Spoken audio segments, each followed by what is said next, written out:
மக்கள் மனசு நேயர்களுக்கு வணக்கம். எல்லோருக்குமே சந்தோஷமாக இருக்கத்தான் விருப்பமாக இருக்கும். ஆனால் சிலர் சந்தோஷம் தங்களுக்கு இல்லையோ என்று அதிகமாக ஏங்குகின்றார்கள். சிலரிடம் போய் கேட்கின்றார்கள், நாங்கள் சந்தோஷமாக இருக்கிறதுக்கு என்ன செய்ய வேண்டும் என்று.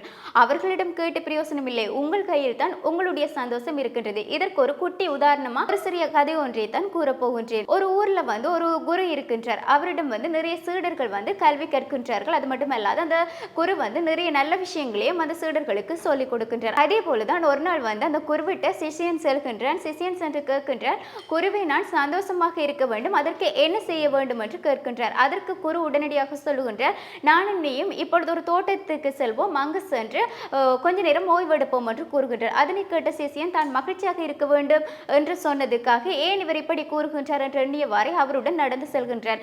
சரி என்று ஒரு அழகான தோட்டம் ஒன்றுக்கு போகும் பொழுது அங்கு நிறைய பட்டாம்பூச்சிகள், வண்ண வண்ண பட்டாம்பூச்சிகள் பறந்து கொண்டிருக்கின்றது. அப்போ அந்த குரு அந்த சிஷியனை பார்த்து சொல்லுகின்றார், நீ அந்த பட்டாம்பூச்சியை சென்று பிடித்து வா, ஒரு பட்டாம்பூச்சியாச்சு பிடிச்சு வான்னு சொல்ல சரி என்று அந்த சிஷியன் அந்த பட்டாம்பூச்சியை தேடி தேடி ஓடுகின்றான். ஆனால் அந்த பட்டாம்பூச்சியை அவளால பிடிக்க முடியல. அப்ப குருவிடம் சொல்லுகிறார், இப்படி நான் அந்த பட்டாம்பூச்சியை பிடிக்க போனா பட்டாம்பூச்சியை பிடிக்க முடியல, என்ன செய்யறதுன்னு குரு சொல்லுவார், சரி வா, இதுல அமைதியா இருந்து இந்த இடங்களை ரசிப்போம் என்று கூறுகின்றார். அப்போ சரி என்று சிஷியனும் அந்த இடத்தில் இருந்தவாறு அழகான இடத்தை பார்த்து ரசித்து மகிழ்ச்சியாக இருக்கின்றார். அப்போ அவன் அறியாமலே சிறிது நேரத்தின் பின் பறந்து சென்ற பட்டாம்பூச்சி எல்லாம் அவருடைய கையில் அந்த சிஷியனுடைய கையில் அமர்ந்திருக்கின்றது.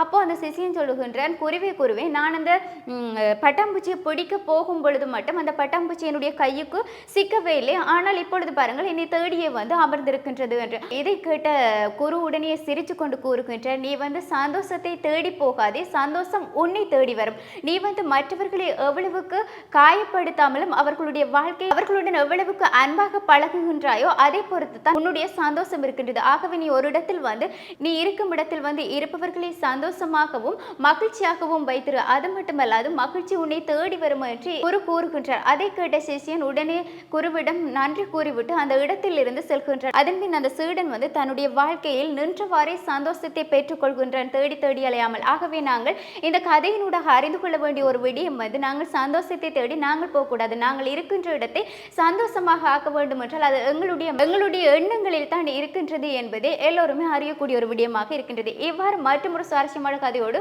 உங்களை சந்திக்கும் வரையில் வணக்கம்.